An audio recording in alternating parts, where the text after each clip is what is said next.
yang menjadi cikal bakal pertama terorisme dalam Islam, yang itu korbannya banyak tuh, bukan hanya Sayyidina Ali. Ada sahabat, aduh, namanya lupa ya. Hubaib namanya. Hubaib jumpa dengan orang Khawarij, istrinya lagi hamil. Ditanya, gimana Ali itu? Menurut kamu pendapat Ali pun? Oh iya, Ali ya orang baik, orang dibunuh. Istrinya juga dibunuh. Tapi begitu dia ingin mengambil korma yang jatuh di bawah, permisi dulu pada yang punya. Ada korma, buah korma sudah jatuh di tanah, mau diambil dimakan, permisi dulu pada pemiliknya. Jadi masalah biji korma jatuh, permisi, karena khawatir syubhat lah, paling tidak syubhat. Tapi menghalalkan membunuh sahabat Hubaib dan istrinya halal.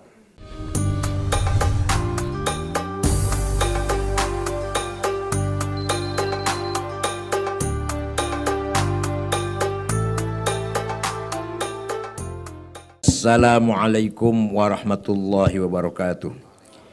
Bismillahirrahmanirrahim. Allahumma salli ala Sayyidina Muhammad wa ala alihi ajma'in. Yang saya hormati Bapak Irjen Merdi Syam. Hampir kayak Ferdi soalnya. Takut saya salah Ferdi. Iya, Merdi Syam. A'azzahullah fi sihatin daimah. Bapak Brigjen Kiai Gus Ahmad Nur Wahid dari BNPT, Ibu Profesor Dr. Husnul Bariyah yang luar biasa tadi menggebu-gebu, dan Mas Moderator calon Bupati Indramayu, Gubernur Jawa Barat, para pimpinan ormas yang hadir, banyak orang tua-tua ini Bu, ada Kiai Abdul Zaidi, ini sudah sepuh lah. Profesor Yusnar dari Wasliyah, Profesor Dr. Jebolan Al-Azhar, dan beberapa pimpinan yang lain. Terorisme dalam Islam terjadi, ada. Nabi Muhammad setelah selesai mengalahkan Hunain, kemudian Taif, mendapatkan ghanimah, rampasan perang sangat banyak. Ribuan onta, ribuan sapi, ribuan kambing. Dibawa, dikumpulkan, akan dibagi-bagi. Tempat pembagiannya di Ja'ronah. Sambil ihram, pas Siti Aisyah uzur men, maka Siti Aisyah ihramnya nanti dari Tan'im, lain hari. Nah, dikumpulkan semua sahabat di situ, mau dibagi-bagi ghanimah. Yang senior dia dikasih. Abu Bakar, Umar, Utsman, Ali, 1 ekor pun gak dikasih. Jadi semua sama taatan, diam. Gak ada yang protes. Tiba-tiba yang mu'alaf, baru masuk Islam minggu kemarin, walaupun kaya raya Abu Sufyan 100 onta, Al-Bakhtari 100 sapi. Walhasilnya mu'alaf lah, dari Mekah itu baru Fatu Makkah, itu tahun 8 Hijriah terjadinya. Jadi Fatu Makkah, Hunain, Taif. Nah, tiba-tiba ada yang datang dari belakang, namanya Dzil Khuwaisir. Ini ada dalam hadis Kitabuz Zakah Babul Qismah, Sahih Muslim. Dalam syarahnya Imam Nawawi, mensyarah hadis itu, menggambarkan Dzil Khuwaisir ini orangnya kurus, jenggot, jidat hitam, gamis cengkerang. Ada itu dalam syarah Nawawi itu ada. Tiba-tiba ke depan sambil malang kerik itu apa? Iya. I'dil ya Muhammad. Bagaimana adil dong? Nabi jawab, waihak ma'adala minni fil ard. Bagi-bagi adil dong. Nabi jawab, cilakalah kamu. Tidak ada orang yang lebih adil dari saya di muka bumi ini. Yang saya lakukan adalah perintah Allah, bukan kemauan saya ini. Perintah Allah. Saya pun gak ngambil. Orang itu pergi, Nabi bersabda, saya khuruju min dhi'i hadzal rajul qaumun yatluna al-Qur'ana wa la yujawizu halaqimahum hum syarrul khalqi wal khaliqah lastu minhum wa laysu minna. Nanti akan lahir di umatku ini orang seperti ini nih. Seperti apa itu? baca Quran, hafal Quran, tapi tidak melewati tenggorokannya. Terlek tekstual sekali, tidak menghayati inti atau kandungan Al-Quran yang nilai-nilai yang sangat mendalam itu. Nah mereka itu nanti syarrul khalqi, sejelek-jelek manusia, wal khaliqah ail bahaim, lebih jelek daripada binatang.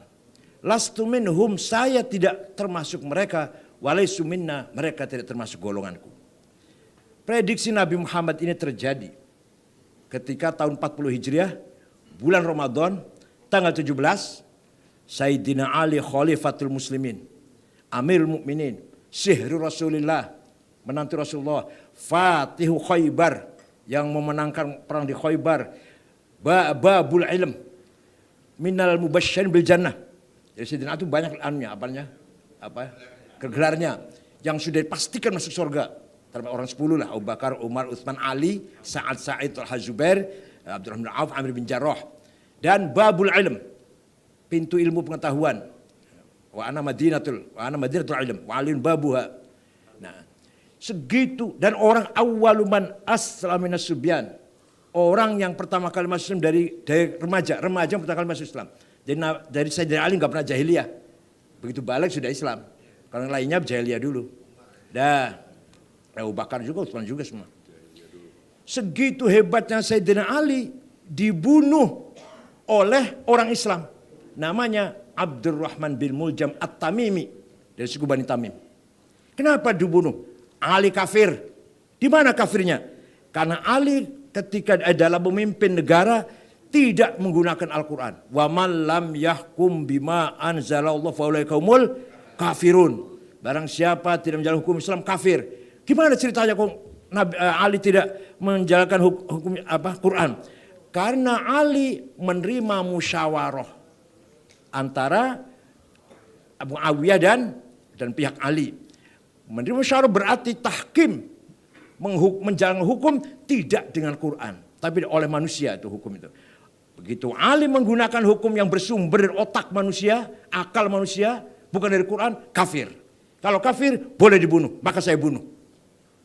Lahirlah gerakan Khawarij yang menjadi cikal bakal pertama terorisme dalam Islam, yang itu korbannya banyak tuh, bukan hanya Sayyidina Ali.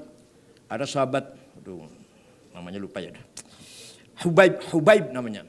Hubaib jumpa dengan orang Khawarij, istrinya lagi hamil. Ditanya, gimana Ali itu? Menurut kamu pendapat Ali pun? Oh iya, Ali ya orang baik, orang dibunuh. Istrinya juga dibunuh. Tapi begitu dia ingin mengambil korma yang jatuh di bawah, permisi dulu pada yang punya. Ada korma, buah korma sudah jatuh di tanah, mau diambil dimakan, permisi dulu pada pemiliknya. Jadi masalah biji korma jatuh, permisi, karena khawatir syubhat lah, paling tidak syubhat, tapi menghalalkan membunuh sahabat Hubaib dan istrinya halal. Di kebalik-baliknya orang yang yatlunal Qur'ana wala yujawizu halaqimahum. Memahami Quran baca Quran tidak paham, hanya letterlek tekstual saja. Pada ketika cara memahami Al-Quran, kita punya metodologi namanya usulul fiqh. Ayat Quran ada muhkamah, ada mutasyabihah, ada baku, ada masih remang-remang, butuh takwil, butuh tafsir. Ada mutlaqah absolut, ada muqayyadah terikat. Ada amma umum, ada khossah khusus. Amma wajib sholat umum, khossah wajib perang. Kalau lagi perang, wajib perang. Kalau lagi perang, namanya ayat khusus. Ada hakiki, ada majazi, ada nasikhoh, ada mansukhoh. Nggak pernah mengaji ini, nggak pernah baca ini. Cuma terjemahan waqatilu langsung perang. Walladzina haju khuruju min darihim wa qatalu wa qutilu wa udhu fi sabilillah la ukaffirum sayiatihim wa adkhilnahum jannatin tajri min anhar. Barang siapa keluar dari rumah jihad, membunuh atau terbunuh, langsung surga. Dijemput bidadari, sudah telanjang bidadarinya, sudah siap pakai, sudah siap pakai. Dan ini kan letterlek sekali. Pada ayat itu ada ammah, ada khossah, ada nasyur, ada mansukhoh. Hadis juga ada mutawatir, ada masyhur, ada aziz, ada ahad. Ada qat'iyyud dilalah, qat'iyyul wurud, qat'iyyud dilalah, ada qat'iyyul wurud, dhanniyud dilalah, ada dhanniyud dilalah. Enggak gampang memahami Quran, enggak gampang, enggak segampang itu. Nah, itulah cikal bakal radikalisme plus terorisme dalam Islam. Tadi sudah saya singgung juga tadi waktu pembukaan Ibu Husnul di Timur Tengah, sampai sekarang belum harmonis pemahaman Islam, konsep politik Islam dengan nasionalisme sampai sekarang. Jadi gampangannya gini, tidak ada aktivis Islam yang nasionalis. Tidak ada aktivis pejuang nasionalis yang aktivis Islam. Saddam Hussein, Hafid Assad, Jamal Nasir, Anwar Sadat, Muammar Gaddafi, Abu Ghraibah, Jafar Numeri, Syadil bin Jadid, aktivis nasionalis. Mereka dari Ba'ath, sosialis, nasionalis, tapi tidak berjuang Islam. Yang pejuang Islam, Said Qutb, Ashwawi, Zaki Muhandis, Hasan Udebi, Umar Tilimsani, Yusuf Qaradawi, Muhammad Al-Ghazali, Said Hawa, aktivis Islam, da'i Islam, dakwah Islam, tidak nasionalis. Di kita alhamdulillah Hashim Asy'ari, Ahmad Dahlan, ini ibu dari Muhammadiyah ini, Ahmad Dahlan, Sulaiman Ar-Rasuli, bendera Wasliyah aja. Perti. Ya, kalau Wasliyah? Hasan Bestari. Ya. Terus Perti Syekh Sulaiman Ar-Rasuli, ya Perti Ar-Rasuli, Umar Said Cokraminoto, Haji Agus Salim, Ajengan Sanusi dan Ajengan Abdul Halim PUI, pendiri PUI, Sukarti, Al-Irsyad, dan lain-lain. Pejuang Islam sekaligus dalam waktu yang sama pejuang nasionalis. Kita udah selesai udah. Tidak ada lagi ketegangan antara pemahaman Islam dan pemahaman.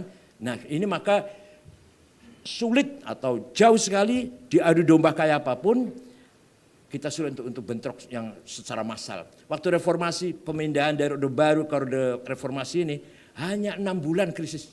Begitu muncul multipartai, pemilu selesai sudah. Kalau di Timur Tengah belum tentu 30 tahun selesai. Buktinya Irak belum selesai, Suriah masih, Afghanistan nggak selesai, Libya belum selesai, Mesir pun masih ya kadang-kadang goncang juga, belum selesai. Di kita 6 bulan. Begitu multipartai yang tadi cuma 3 partai kemudian lahir 40 berapa itu pertama kali 48 partai, selesai sudah. Apa? Karena sudah selesai pemahaman antara Islam dan nasionalisme atau agama dan nasionalisme. Maka sekali lagi masalah khilafah, sistem politik khilafah ijtihadiyah, bukan masalah akidah, bukan masalah syariah, bukan. Bukan masalah akidah, bukan masalah syariah, ijtihadiyah. Kesepakatan inginnya khilafah, silakan. Mamlakah kerajaan, silakan. Ijtihadiyah. Sultanah kesultanan, silakan. Imarah keamiran, silakan. Jumhuriyah republik seperti kita ini, ya itulah kesepakatan kita. Maka ya, para ulama NU ketika muktamar di Banjarmasin, Kalimantan Selatan tahun 36 menerima bahwa Nusantara ini atau Indonesia ini Darussalam, negara yang damai. Bukan negara Islam, bukan negara kafir, negara yang damai. Mari kita bangun perdamaian, persaudaraan. Kalau Muhammadiyah apa istilahnya? Darul Mithaq, apa Darul apa?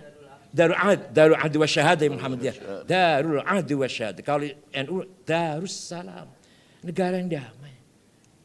Nah, mengambil dari kitab Risalatul Mustarsyidin, madhab Hanafi yang mengatakan negara yang di situ masih buk'atun tajuzu fiha iqamatul sholat bil jamaah wal jum'ah wa iqamatul wa syiarul adzan, tidak boleh diperangi.